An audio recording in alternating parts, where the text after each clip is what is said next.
We created the committee about a year ago in reaction to the changes that we were seeing in the corporate office space. The committee included myself and Dan. We also had David Levitin from JLL, Kyle Crennan from JLL, Joe Logano from Addison Young, John LaRufa from Cushman Wakefield, Darren Liederman from Colliers, Matt Manoukian from CBRE, Eileen Quinn from Steelcase, and Anara Nektalov from Waldner's. Our main goal was to share our experiences and our collective research around the changing face of the workplace and maybe try and predict what lies ahead in the future. And I want to thank our committee for being so active and engaged in these conversations. We tackled topics around the hybrid workplace and how it was affecting density. We discussed strategies like pilots and prototypes for testing workplace initiatives and designs. We learned about the different technologies that are being employed for hybrid collaboration, and we discussed the building amenities that were attracting tenants to the office space. We ultimately concluded that there's no silver bullets, but rather a toolkit of knowledge and resources and strategies that could help us guide our clients into the return to the office, whatever that may look like. Because let's face it, for everybody in this room, the workplace matters. And not just because it matters to our business, but it matters to our clients and the health of their business. So that's why we wanted to have an open and interactive discussion with you today from the point of view of not only the real estate professional, but the building owner, the architect, the technology integrator, and the interior furnishings vendor. We hope you find it informative and it helps you as you guide your clients into the return to the workplace. So now, without further ado, I want to introduce Peter Curry, partner at Farrell Fritz, who will be our moderator. He's going to introduce our panel and we'll get into our discussion. Peter? Great, thank you very much. So I'm going to introduce the panel. I'd like you each to give a hesitant little wave when I mention your name. So I'll start out with John LaRufa, who's an executive director at Cushman & Wakefield, working on Long Island. Michael Solomos, VP of Integrated Technology at Waldner's. Eileen Quinn, who is a consultant at Steelcase. Anthony Lopresti from Cushman & Wakefield, the managing director and an expert in the New York City market. John Finn, who is the director of leasing and acquisitions at Damiano's, who didn't want to give a hesitant wave. And then Suzette Ferrier, who is the managing executive at TPG Architecture. I think we'll jump right into it. This is the future of the Long Island workplace, so I'll just ask the question, in this post-COVID world, I'm not sure it's post, I think it's presently COVID, but in a abating COVID world, the Great Resignation and the resulting new hybrid working model that we've seen, it seems to have permanently impacted how the office is going to be operating. And we're here to talk about people coming back to the office and the office of the future. What are they both going to look like? What are they going to feel like? How are they going to function? So with today's ongoing talent shortage, there's an urgent need for employers and decision makers and employees to create spaces that are flexible and that are employee-centric and are designed for this new world. So I'm really going to ask each of the panelists, I'll start out at the far end with Anthony, and let's just talk about what is the workplace going to look like. So, thank you. I think that the notion of the office, not being a place that people are going to come to permanently anymore, I think we moved past that and it's become more of a hybrid solution, and what that ultimately looks like for everyone, we still don't know, and it's not going to be a one-size-fits-all. So, number one, coming up with what the right fit is for your own organization as to what your policy is, whether you leave it up to your own employees on when and for team managers on when and how they come in. And then the physical workplace, that also is, it's going to be a mixed bag depending on what each company can afford, right? If you've ever been in any of Facebook's or Google's offices, they're unbelievable. They're built to a standard where people don't want to leave there once they get there. But not everybody has that kind of money, and not every company can build that type of space. So it's finding the right balance of what's going to, providing the flexibility to have your employees or your talent, work from where they want, while also being productive and collaborative. And then from a physical standpoint, it's going to be providing an environment that you're comfortable going into, you can collaborate, there are places where you can be in private and do quiet work, and then building, amenities in both your own space if the organization is large enough or within the building. Also, big focus on wellness right now. Air quality was a huge thing, obviously, over the last 2 years. There's a piece of that or a component of that that will stay with us forever. But if you were touring space in late 2020 or early 2021, first question out of everyone's mouth was, well, what kind of air filtration system do you have? The person wouldn't even be able to understand the answer, but they still ask the question. Now that's definitely going to be a component, and it's going to stay with us, but it's not at the forefront. So amenities, wellness, and we can talk about it a little bit more later, but ESG is a big thing now as well. Huge component. So thanks for having me today. So I think a lot of things that you just mentioned we're going to be repeating throughout the conversation, but I think one of the biggest things is with the hybrid environment is this idea of inclusivity, and the idea of technology integration is really important with that, because a lot of companies have become not only global, it's national as well as global. They have now employees throughout the world. So the idea of creating an environment that is inclusive from a technology standpoint, so it doesn't matter where you are, that you still feel part of the team. Hospitality, amenities are huge. I think the environments that we were creating, and we started seeing pushback in mid-2000s, where it was too dense. I call it was a bit inhumane. Clients were just trying to get more people, reduce the RSF per person, and we were starting to get pushback on that in terms of not having as dense environments. And now obviously that trend has continued, and partially it's because no one wants to be sitting in such dense environments, but it's also you don't work best that way. It might be disruptive. Really looking at creature comforts is really important. So providing places for that focus heads down work, because some people have kids at home. The reason why they come to the office because it's maybe quieter, or the reason why they're coming to the office because they want to collaborate. So it is going to vary from client to client. So it's really understanding their needs, and that's where it becomes more important for us to get to know our clients at the beginning, like during that real estate deal. What are they looking for? So you can match them up with the right buildings, and also the right types of design and the RSF per person. Just thinking about it more holistically. So technology, so from the most simplest level, questions that are often asked by people as they enter a space is, what's the Wi-Fi password? And where can I plug in this charger? So robust Wi-Fi and power everywhere. That's just become a standard that has to continue and even get better. And when we talk about the hybrid workforce, right? Hybrid, we're going to say that word 100 times today. Having technology in more spaces throughout the office, and having technology that supports that hybrid workforce, we need to have quality communications with the understanding that these hybrid workers, there's going to be people at home every day, there's going to be people in the office. We need them to communicate in a quality setting. So from the design of the workspace to the technology that's in the space, we can't have workspaces in the office with technology that require an IT person to come in and start a meeting. It has to be simplified, and the industry has responded to this. There's many simplified solutions that support high quality Zoom, Teams, WebEx, whatever your preference may be. The technology is there, and the shift is happening as these spaces are built out. I would say that's a theme you're going to hear me talk about today is simplification and quality of technology.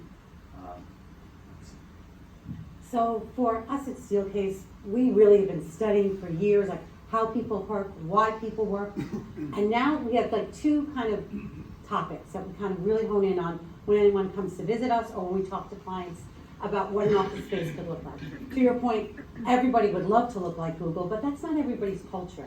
So what we've found is there's one thing that's kind of on the precipice of all the CEOs is like, what will bring people back to my office?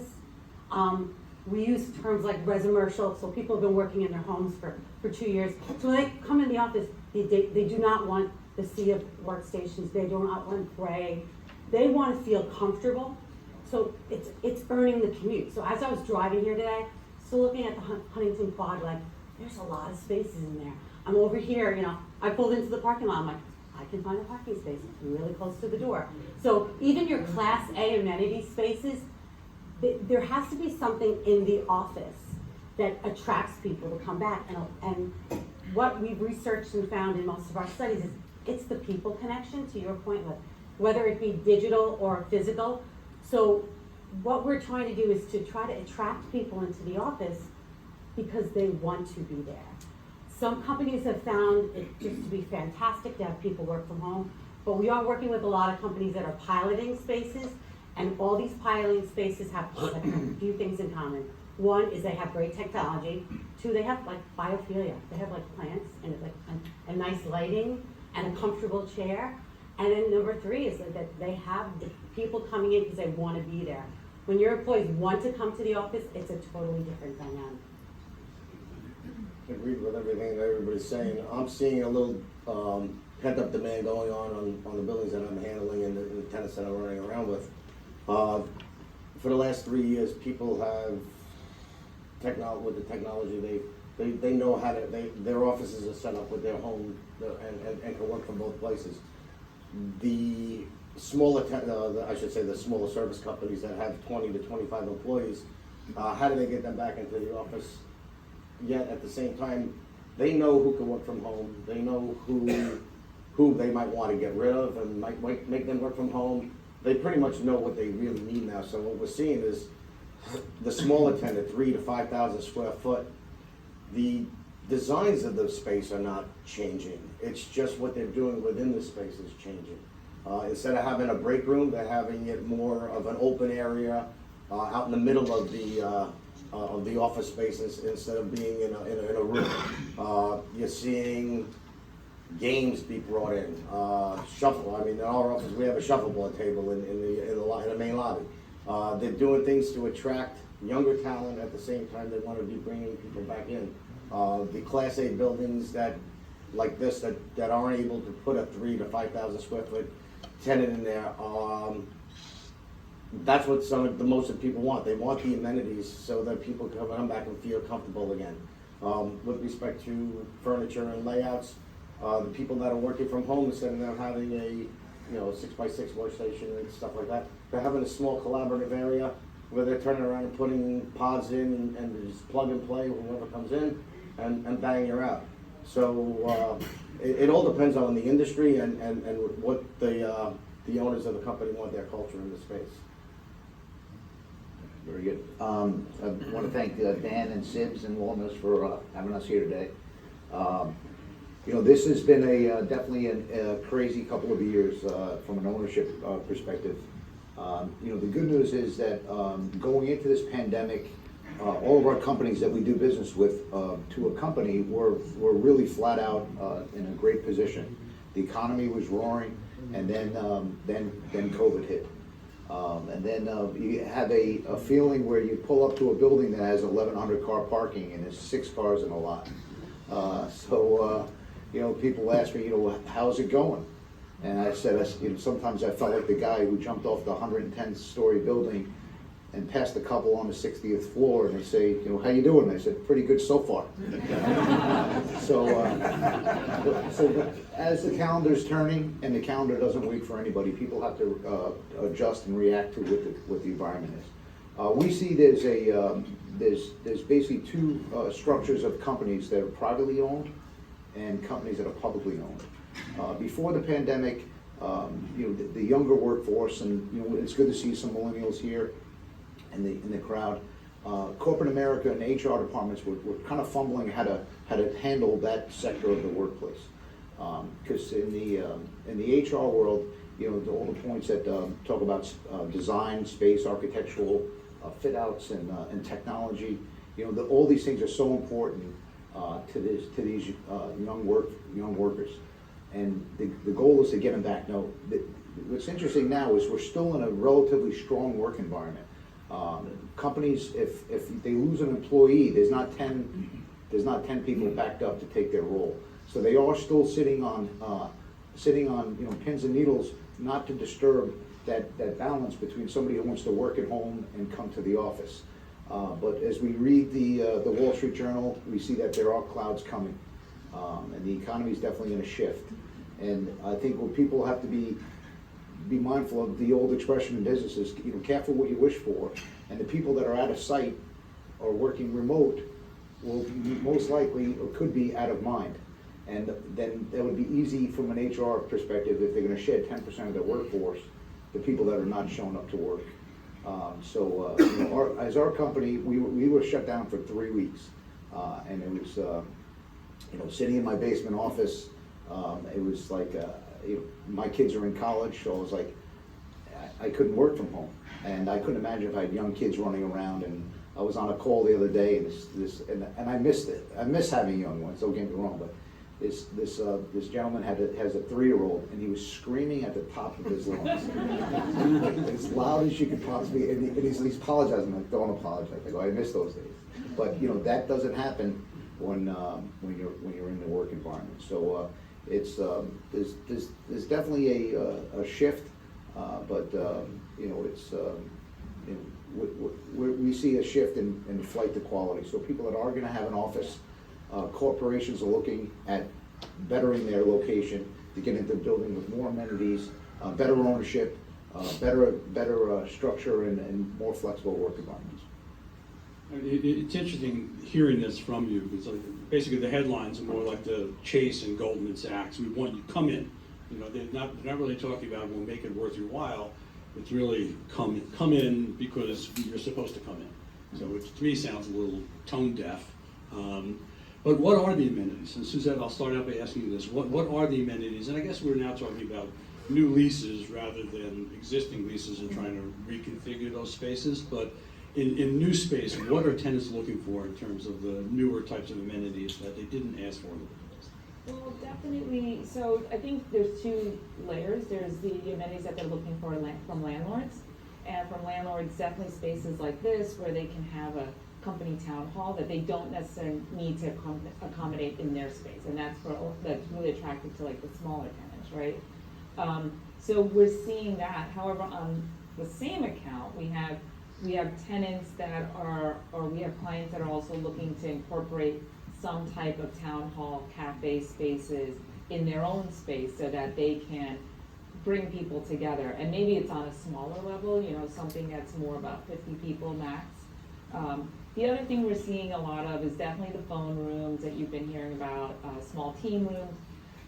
Spaces, open area technology, so collaboration spaces, however, looking at putting those appropriately. So places where it may not be disruptive to the rest of the people that might be working. So, you know, we talk a lot about collaboration, but we also have to think about focus areas. So in the past, we were really pushing, you know, open environments, very minimal office spaces, dedicated. So, but now you're seeing there might be hoteling offices so people can come in, touch down, and leave.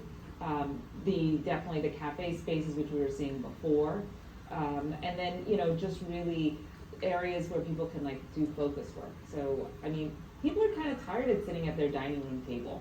I'm just saying, you know, like it's not the most comfortable chair. You start going back to the office, you're like, oh, the ergonomics are there. You know, giving people like sit stand, the idea of wellness, incorporating wellness into your space, and something simple like a sit stand desk, it means the world to employees, and it doesn't cost that much more. I mean, you know, the vendors, the furniture vendors have brought that down. So the amenities is also just really thinking about the holistic well-being of the employees.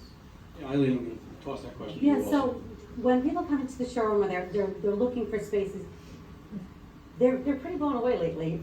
Going to any manufacturer, like we really have looked into the fact that sit stand, you know, pre-COVID sit stand was only if I might put 1 or 2 in my office. That's what we normally got because it was so much. They thought at that time was so much more. It really wasn't, but it was just that whole like the cultural psychology of like the haves and has-nots. Now I don't think we've done a space in the last 3 years where sit-stand is not the norm. And it's really been kind of exasperated by people working from home. So if you have the luxury of having a great private office in your home, that's great, but most people didn't. A lot of people found that they had to sit somewhere, then move. A lot of people found themselves in their kitchen a lot, maybe standing at the kitchen bar. So people on their islands, so people like the idea of movement and well-being. So we really focus in on that, and we explain to clients why sit-stand will help attract people back, because it's all about choice and control. And people feel like they have choice and control at home, even though their amenities might not dictate that. But as a facilities director or a designer, you want people to have choice and control in their space. So things like height adjustability, having a cool hip coffee room we talked about earlier, not keeping it in the corner with just like a coffee machine. It's where people can get together. When people come into the office now, they want to see other people. It's not that they want to socialize the entire time, but they want that connection, that human connection. And these amenities that we're trying to provide these employees are things that will make them feel better. The goal, and it probably be with my grandchildren, but the goal will be to leave the work healthier than you got there. And the office would now have amenities so that you are not leaving the office completely stressed out. You got to move around, maybe you got on a treadmill or something like that. So that's the ultimate goal, but we're trying to attract people by saying that sitting at home all day is not the healthiest thing to do. Coming in and collaborating might be. Good luck with work not being stressful. I know, that's my magic bullet, maybe someday. John, let me ask you a specific question. Are you getting a lot of inquiries about indoor air quality with new tenants coming into the building, and how are you able to respond to that with, you don't have a new building, you have an existing building, and trying to retrofit or change your systems? How's that going for you? Yeah, no, great question. We became engineering experts. The OSHRA standards and understanding what fresh air intake into your mechanical systems. With all our buildings, we have these building operating systems that run on a BMS, so we can control the actual economizers of how much fresh air can come into the building. And the equipment to best can be retrofitted. We've changed all across the board to MERV 13 filters. So to Anthony's point is, they walk in and they say, what type of filters do you have? This is, it's something that people became mindful that, you don't want to have you want to feel safe in the buildings. In the beginning, we had people, it looked like the hazmat suits come scrubbing down, and they found out somebody had COVID. And then we find out that it's not transmissible over surfaces, but an environment where you want to create the best work environment that you can, and use best practices to achieve that. So building occupancy rates are still down from what they were. I mean, we keep hearing that office leasing in the city is increasing. Office leasing out here seems to be somewhat healthy. But I'm wondering if the new leasing is actually reflective of occupancy. Are people taking space thinking that they're going to have full-time occupancy from their workers? Really, it's an odd system, it seems to me, for a company to try to go out and lease new space now without figuring, without really knowing what the attendance is going to be. It's something I'm reading here that they're pushing for employees, but that employment or occupancy is only at 43.6% with their workers coming in. So as a company, how do you decide on new space under these circumstances? You could really make a big mistake. I mean, real estate expenses are a large part of any company's operating expenses. And you just don't want to make a mistake. You don't want to have space that's either too small or too big. You don't want to end up building out systems and amenities that only have a short lifespan or just don't retain the interest of your employees. How is it going? I'll ask you this question. How's it going in the city with regard to this? Well, so from an occupancy standpoint, I would say, the city definitely feels back. I would say maybe 8 months ago, earlier this year, it felt back at night. The nightlife was incredible, but no one was going to the office. Now, if you walk around during the day, lunch lines are out the door, restaurant lunch spots, or you can't get a table. So and these are people dressed like they're going to work, not tourists. not, you know, people not working during the day and going at night, so it definitely feels bad. Plus, the latest numbers are somewhere between 45% to over 50%, depending on who's doing the study, what metrics they're using, right?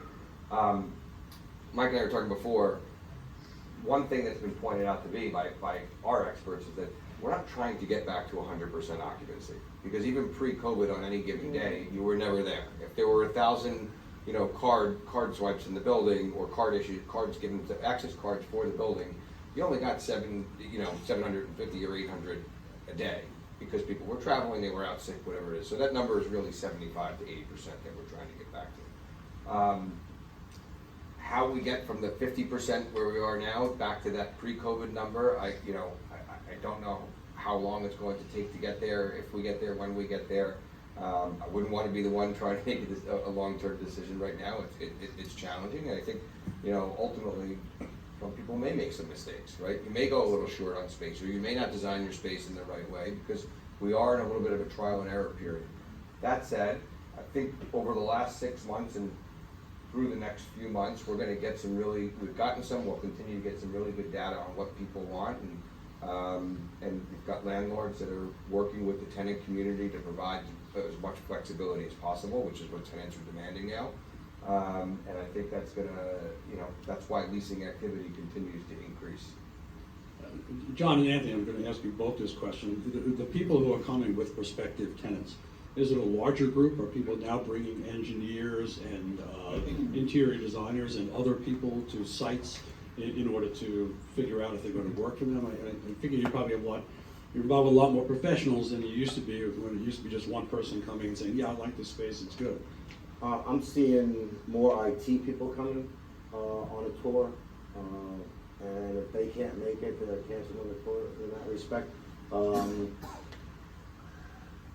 The questions that they ask now are real questions about what needs to be asked about a property, and if you don't have what they need in the building, they're not even going to look at you. When I was talking to Anthony, this is yesterday or the day before, and just trying to get, you know, new buildings are the only thing that are really going well in the city right now. You know, if you don't have a new building, you're not really, you know, gonna attract. We haven't had a new building built out here in, what, 12 years, 13 years? So, I mean, what was it, the Ruby's building was the last one besides Dealer Track? So, you know, retrofitting these Class A buildings to make it work, that's what the struggle the landlords had to do to attract tenants to come into the building. And Anthony, I'll ask you the same question. And I guess it's different for smaller users than it's going to be for a larger user who employ real estate professionals in a variety of professions and trades. Yeah, I think, you know, it really depends on the size of the tenant and their internal capacities. And I mean, look, even pre-COVID, if you had a sizable deal, 50, 100,000 square feet and above, you were involving your outside consultants, you know, before you went to lease. You know, you'd probably get some kind of short list and then bring them on to help with workplace and, you know, project management to estimate costs, all of that. I would say, also, HR for the tech industry has been involved for even pre-COVID, right? The tech industry led us out of the Great Recession in 2008. They were the driving force behind leasing for a good kind of 10 years. And they always had HR, or really I should call it Chief People Officer, really the title of that, the title that HR falls under in that industry. I would say that the biggest change, and there was a really large transaction completed in New York City a couple months ago, and I was talking to the broker that represented the tenant, 40 plus years in the business, very successful, and he said for the first time in his entire career, the chief sustainability officer had a real seat at the table and had decision-making authority, and so I thought that was powerful and an interesting statement. I think we'll see more of that from, you know, more of corporate America and the larger tenants. And John, are they expecting you to play that role? The smaller tenants on Long Island, are they expecting you to ask a bunch of questions that if you had your own professionals or outside, if you could afford outside consultants, they would be asking? Depending on, you know, whether you're on the tenant side or the landlord side. So on the landlord side, like the majority that I do, I have to know everything about the property and what we've done and what we've upgraded, so I can explain it and sell it at the same time. When I'm on the tenant side, I have to educate, absolutely 100% on, are you looking for this, are you looking for that, you know, and make sure I'm doing my job to represent them in that respect. John Finn, as a landlord's representative, are you seeing more complex questions being asked by people when they're coming to view your buildings? Without question, even on the smaller companies, because you know, the tenants are becoming more sophisticated, because choosing a place where you're gonna invest your employee resources is, they wanna make sure they're checking all the boxes.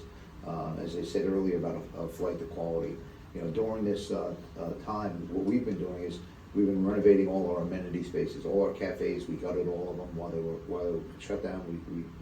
Your building at 100 Motor Parkway, you know, we flipped over all of our amenity spaces to make them new, fresh, all new, you know, new artwork, sound systems, camera systems, you know, everything in the building. To when a real estate director comes in, they want to ask their 7 questions before we even leave the vestibule. They want to know what the building has, and then it just creates momentum to make them have your building be the choice. From a design standpoint, you know, we have an architectural staff that we go through designs with circulation, with you know, getting 10 pounds in a 5-pound bag. You know, the people are mindful of that, that they don't want to overcrowd their tenant spaces, and then they also want to leave in some room for growth.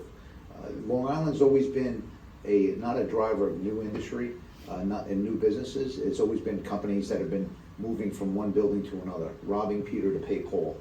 So that's why companies in an environment where now more than ever, they realize if they pay a couple extra dollars a square foot, they're gonna get the amenity space in a building that's with a quality landlord that's being taken care of in a proper way. There's less HR issues and less strife in the company, that they're willing to make those decisions. And that's what we've been focusing on in the corporate Class A environment, is to try to have best in class, and then that'll give us a better opportunity to ride this